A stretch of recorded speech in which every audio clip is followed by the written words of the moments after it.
ঢিসুম ঢিসুম করছো। ও মা গো, এ তো টুরুলাভ।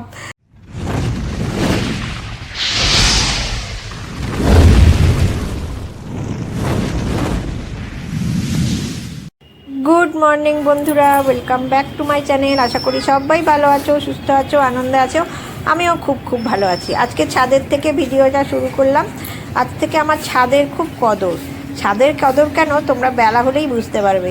তো রান্না বান্না করে কাজকর্ম করে তোমাদের সঙ্গে শেয়ার করব আমার ছাদের কেন কদর। আর দেখো সূর্যি মামা কি সুন্দর লাগছে দেখতে, ভালো লাগছে না? ফ্ল্যাটের উপর দিয়ে উঁকি মারছে, ওটা হচ্ছে নিউ কলকাতার ফ্ল্যাট। খুব ভালো লাগছে।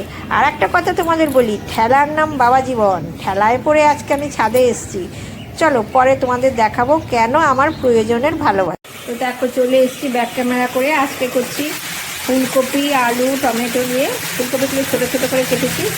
আর কড়াইশুঁটিটা নামানো নেই, ফ্রিজে আছে।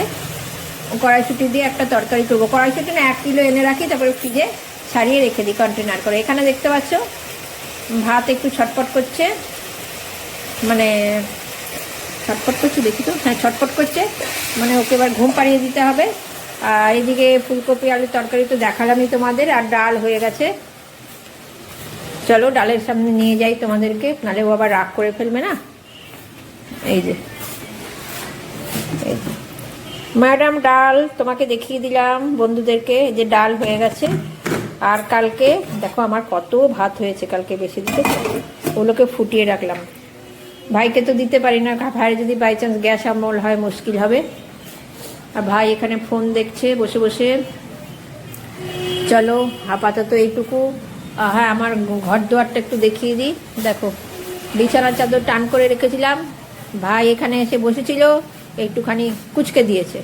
এটাকে টান করে ঝেড়ে টেরে ঘরটার ঝাড় দেবো, আরম্ভ করে দেবো দৌড়োদৌড়ি, লাফালাফি। ঠিক আছে, লাফালাফির ফাঁকে আসবো। আর তোমাদের কাছে, তোমাদের সঙ্গে শেয়ার করব যে আমার একটা সমস্যা হচ্ছে। সমস্যাটা কি তোমাদের সঙ্গে অবশ্যই শেয়ার করব। সমস্যাটা সিরিয়াসলি, কোনো ঠাট্টা করে আমি বলবো না, ঠিক আছে? আমি একটু কাজকর্ম সেরে মানে ব্যস্ত অবস্থা থেকে একটু অব্যস্ত অবস্থায় হয়ে যাই, তারপরে তোমাদের সাথে শেয়ার করব। তো আমার রান্না কমপ্লিট, রান্না হয়নি, সরি, রান্না কমপ্লিট। এখন গ্যাসের জায়গাটা ক্লিন করব। আমার দুটো সমস্যা ক্রিয়েট হয়েছে, তোমাদের কাছে শেয়ার করছি। তার জন্য আমি যে ফানি মুডে থাকি, অতটা ফানি মুডে আমি থাকতে পারছি না। যে এখন যে সমস্যাটা তোমাদের সঙ্গে শেয়ার করব, সেটা হচ্ছে সবচেয়ে বড় বিগ প্রবলেমটা হচ্ছে, তোমরা তো জানোই যে আমরা এই বাড়িটা ছেড়ে দিচ্ছি, ঠিক আছে? প্রমোটিং এর জন্য ছেড়ে দেব। কিন্তু কথা হচ্ছে যে দুটো ভাড়াটে ছিল, তোমাদের বলেছি। এবারে কাকিমা যে চলে গেছে সেটাও দেখেছি, লাস্ট 2 তারিখে চলে গেছে। এবার নিচে যে দাদা আছে, উনি একলা থাকেন, ওনাকে কোনোভাবেই এখান থেকে, বাড়ি থেকে তোলা যাচ্ছে না। উনি কথা বলতে গেলেই আমি খুঁজে দেখি, হ্যানা ত্যানা নানান রকম বলে যাচ্ছে, নানান প্রবলেম ক্রিয়েট করছে। কিন্তু ওনার প্রবলেমের কোনো কারণই নেই। কাকিমা যারা ছিলেন, যারা চন্দননগরের বাসিন্দা, তারা ঘর পেয়ে গেল। উনি এলাকার ছেলে, উনি নাকি পাচ্ছে না। আর একটা কথা হচ্ছে, উনি যত দেরি করছে তত আমাদের দেরি হয়ে যাচ্ছে, আমাদের প্রবলেম হয়ে যাচ্ছে। আমাদেরও তো উনি ওঠার পরে টুকটাক কিছু কাজ আছে, সয়েল টেস্ট করতে হবে, সব কিছু তো আছে। তারপরে আমাদের ডেভেলপার বলেছে 3-4টে ফ্ল্যাট দেখানো হবে, ফ্ল্যাট হোক বাড়ি হোক। প্রেফারেন্স দিয়েছি আমরা ফ্ল্যাটের। আগেও বলেছি আর দোতলাতে, নিচতলাতে, গ্রাউন্ডে থাকবো না, বাড়ি হলে গ্রাউন্ডে থাকবো না। তা আমাদেরও তো চয়েসের ব্যাপার আছে। উনি তো আমার কাকুর বন্ধু, উনি বলেছে তোমরা দুজনে যাবে, সিলেক্ট করবে, তারপরে সেটারও একটা সময় সাপেক্ষ ব্যাপার। এবার ভাড়া না উঠলে তো কিছুই করা যাচ্ছে না। 3 মাস আগে বলা হয়েছে, 3 মাস আগে বলা হয়েছে ঘর ছাড়ার কথা। উনি নাকি এখনো কিছু রেডি করতে পারছে না। গত 2-3 দিন আগে, বিগত 2-3 দিন আগে আমার বরকে বললো অ্যাডভান্স করে দেবো, রেডি হয়ে যাবো, রেডি হলেই জানাবো। তো 2-3 দিন কিন্তু পার হয়ে গেছে, তারপরেও কোনো ব্যবস্থা নিচ্ছে। হ্যাঁ, এরপরে বোল্ড অ্যাকশন নেওয়া যায়, এই লাস্ট একটা অ্যাকশন আছে, কিন্তু সেটাই অভদ্র আচরণটা না আমরা করতে চাইছি না। না কাকা, না আমি, না আমার হাজব্যান্ড, কেউই করতে চাইছি না। এটা একটা বিগ প্রবলেম। ক্রিয়েট হয়েছে, এটা একটা মাথার মধ্যে সবসময় মানে হ্যামারিং হচ্ছে, মানে এটা একটা বিরাট প্রবলেম হয়ে দাঁড়িয়েছে এখন। কাউকে তো ঘাট ধরে তুলে যাওয়া যায় না। অনেকে বলছে আমাদের উপর নিচে ইলেকট্রিকের লাইনটা আলাদা, লাইন কেটে দিতে, কিন্তু এটা কেমন একটা অসভ্যতা হয়ে যাচ্ছে না? সবাই তো এই অভদ্র কাজটা করতে পারে না, ব্যাপার হচ্ছে তাই। এটা একটা খুব সমস্যা, তোমাদের কাছে শেয়ার করলাম। এই উপায় কি বুঝতে পারছি না, দেখি যদি ভালোই ভালো এই মাসে উঠে যায়, না এত অন্য ব্যবস্থা নিতে আমরা বাধ্য হব। এই যে মানুষ পরিস্থিতির চাপে অনেক কিছু করে ইচ্ছা না থাকলেও। আর একটা কথা হচ্ছে, আর একটা যেটা প্রবলেম, সেটা আমার নিজস্ব প্রবলেম, যেটা জানি না মেন্টাল প্রেশারের জন্য আমার হচ্ছে কিনা, তোমাদের সাথে শেয়ার করব। ওটা আমি এখনো আমার দেখো কাজ হয়নি, তার কাজের ফাঁকে মানে ভেতরে এত অসুস্থ, মানে মানে একটা ভেতরে কিরকম হচ্ছে, তো ওই জন্য তোমাদের সাথে শেয়ার করলাম। ওটা আমি পরে এসে তোমাদের সঙ্গে শেয়ার করব। দেখো আজ থেকে খুব ছাদের কদর উঠলো আমার, কারণ জামা কাপড়গুলো শুকোয় না, তো ওই জন্য আজ থেকে ছাদ ধরলাম। কত জামা কাপড় দেখো। হ্যাঁ, একটা জিনিস কি, ছাদে জামা কাপড় মেলা থাকলে খুব ভালো লাগে, আর ছাদে শুকোলেও একদম করকরে হয়ে যায়। সব কিছু কি আর রেডিমেড চলে বলো? ফাঁকিবাজি কাজ কি চলে? এই যে ছাদে ওঠো রে, মেলো রে, কি বিরক্তিকর। কিন্তু একদম যখন শুকিয়ে ঘরে নিয়ে যাব না, একবারে পাপড় হয়ে যাবে, লিজ্জাত পাপড়, জামা কাপড়গুলো হয়ে যাবে। চলো নিচে গিয়ে লিজ্জাত পাপড় এখানে করলে তো চলবে না, নিচে আরো কাজ আছে, করে নি, পরে তোমাদের কাছে আসবো। আমি গেছিলাম পোস্ট অফিসে, লাঞ্চ টাঞ্চ করে পোস্ট অফিসে গেছিলাম, 2টো বেজে গেছে। পোস্ট অফিসে গেলাম কারণ কি, পোস্ট অফিসের বইটা শেষ হয়ে গেছিলো, সেভিংসের বইটাকে জমা নিয়ে নিয়েছিল, বলেছিল 2 দিন পরে আসবি দিয়ে দেবো। তো এটা চেঞ্জ করে আনলাম। আর এখন বসে বসে কি করছি বলতো, জোয়ান খাচ্ছি। এই দেখো হাতে জোয়ান। আমার জোয়ান খেতে একটু একটু করে খুব ভালো লাগে, বেশি খেলে ঝাল লাগে। একটা জিনিসের জন্য মনটা একটু ভালো লাগে, তোমাদের শেয়ার করি, তারপরে বলবো যে আমার আরেকটা যে সমস্যা সেটা কি। আজকে শুধু সমস্যাই সমস্যা ভিডিও জুড়ে। আমার দাদার সঙ্গে সকালে কথা বললাম, চিন্ময় বললো, ও তো সকালবেলা অনেক বেরিয়ে গেছে চিন্ময়, তখন দাদা ঘুমোয়। তো দাদা উঠলো, আমার গলা লেগে যাচ্ছে জোয়ান।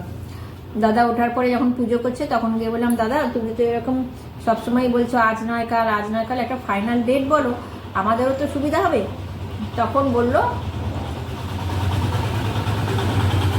আজকে আমি যাই, গিয়ে তোমাকে ফাইনালি জানিয়ে দেবো। কারণ কখন জানাবে? দুপুরে না রাত্রে না কখন? বলছে আমি আগে বেরোই তো, আমি আগে যাই তো, তোমাকে আজকেই ফাইনালে জানাবো, তোমাকে ফোন করতাম। যাক, তবু একটু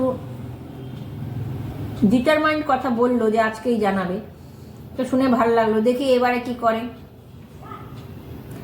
এরপরে যদি আমি নিজে নিজে ডিসিশন নিয়েছি, জানি না কাকা চিন্ময়েরা কি বলবো, আবারও যদি এরকম ঘোরায় না, এবারে সোজা ডেভেলপারের কাছে চলে যাব আমরা। কাকাও এটা বলেছিল, দেখো এই মাসটা, নভেম্বর মাসটা দেখো, ওই ডেভেলপার তুলে দেবে।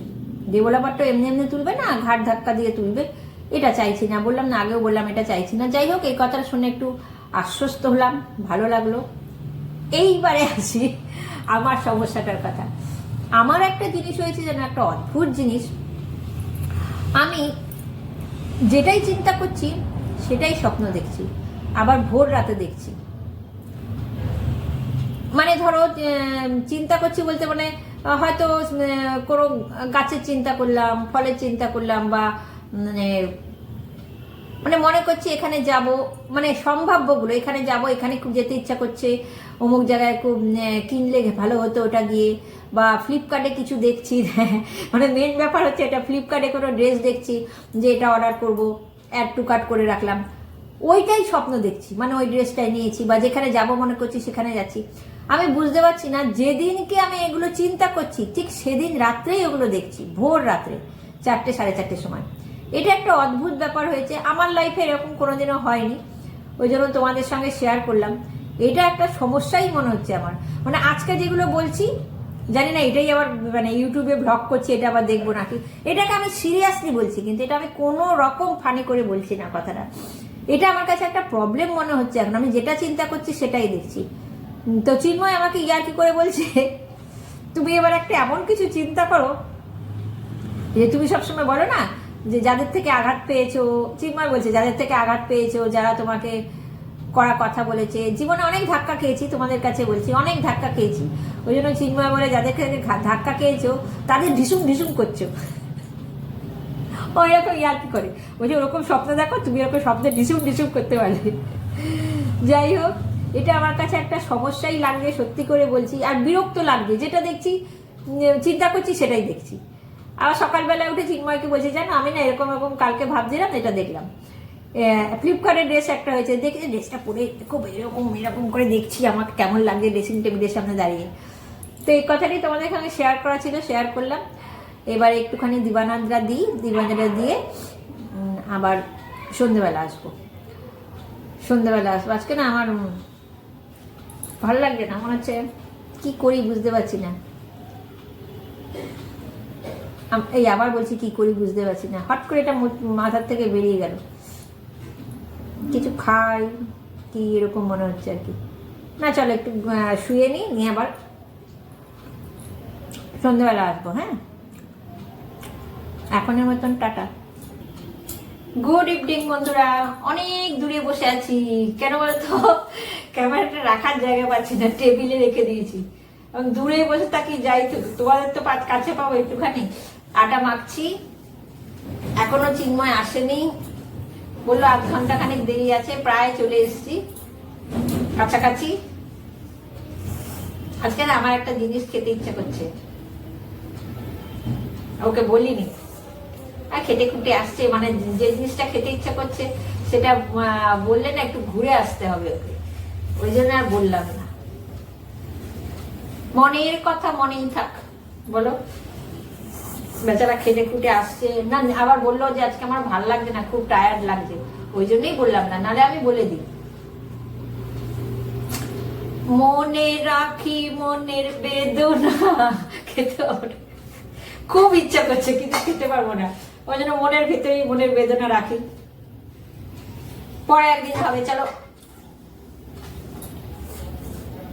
তোমাদের কাছে বললাম খাবার ইচ্ছাটা কি বলতো, আমার না খেতে ইচ্ছা করছে চিলি চিকেন, ভীষণ খেতে করে। যদি বলতে পারতাম তাহলে বলতাম আমার চিলি চিকেন রুমালি রুটি দিয়ে দারুণ লাগে, রুমালি রুটি আর চিলি চিকেন নিয়ে আসবে, বললাম না। আটা মাখছি, রুটি করবো না, পরোটা করবো। চলো, চলে এসছে, বেল বাজলো, এখনের মতো রাখছি। হ্যাঁ, আমাদেরকে আটা মাখা দেখালাম, এবার পরোটা ভাজতে চলে এসেছি। পরোটা ভাজছি আর আমার মনে লাড্ডু ফুটছে, যেন আমার মনে খুব আনন্দ। পরোটা ভাজছি, তোমাদেরকে দেখাবো কেন আমার মনে এত আনন্দ, মানে আমি ভাবতেই পারিনি এটা হবে। দেখো, আমি বললাম স্বপ্নে দেখি, যেটা ভাবছি সেটা কিন্তু স্বপ্ন না, স্বপ্নে একদম বাস্তবে পরিণত হয়ে গেছে, ওই জন্য আমার মনে এত আনন্দ। আর আমার আনন্দে না আমি গ্যাসটাকে অফ করেই পরোটা বেলা শুরু করে দিয়েছি ভাজবো বলে, ওইটাই বরকে বললাম, দেখো আনন্দে আমি গ্যাসই অন করতে ভুলে গেছি। তো গ্যাসটা অন করে নিলাম, আর বরকে এখানে আমি দেখাচ্ছি, পাগলা সা হো গয়া আমায়। এই দেখো চলে এসছে চিলি চিকেন, যদিও রুমালি রুটি আসেনি। আমি তো ও যেই বলেছে দেখো চিলি চিকেন এনেছি, আমি বললাম ও মা গো, এ তো টুরুলাভ, সত্যি করে বলছি আমার এত আনন্দ হয়েছে। 3 বাটিতে নিয়ে নিয়েছি, পরোটা ভাজা হয়ে গেছে, এখন ডিনার করে নিই। বলো, খুব ভালো লাগছে, মানে স্বপ্ন না দেখেই বাস্তবেই পরিণত হয়ে গেলে। চলো আজকের মতন ভিডিওটা রাখছি, গুড নাইট, টাটা।